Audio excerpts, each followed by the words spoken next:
Hello bachcho, let's read out the question first.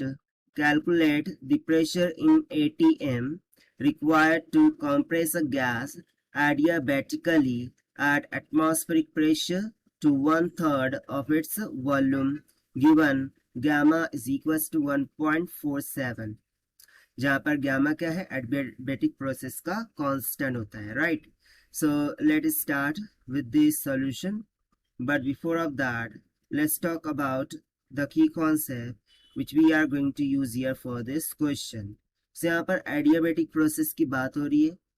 So as we know that in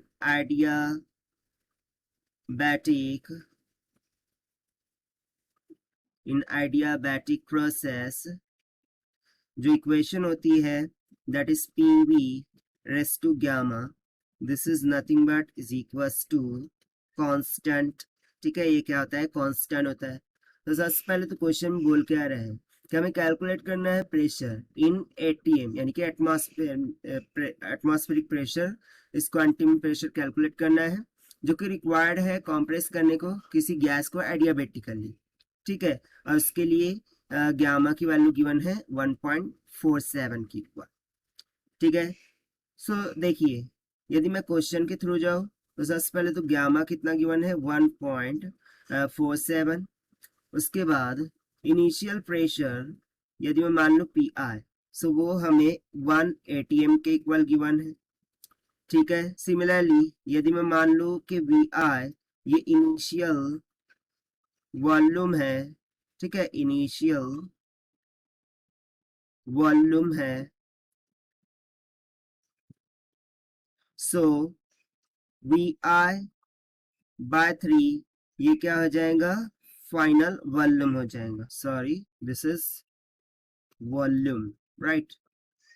सो ये हो जाएगा volume. So final volume हो गया we I bye 3 K. तो simply by using the concept I can write P I V I rest to gamma. This should be equals to the final pressure into final volume raised to gamma. So from here, final pressure, this will be equals to the initial pressure in bracket Vi divided by Vf. This is raised to gamma. So this will be equals to Pf is equals to Pi into Vi divided by Vf कितना है, Vi by 3. This is raised to gamma. Now we directly substitute the values. So final pressure will be equals to initial कितना है 1 atm multiply by 3 ऊपर चला जाएगा और gamma की value हो जाती है 1.47 जो कि हमें गिवन है. So 3 raised to 1.47 ये कितना आ जाएगा 5 atm के इक्वल.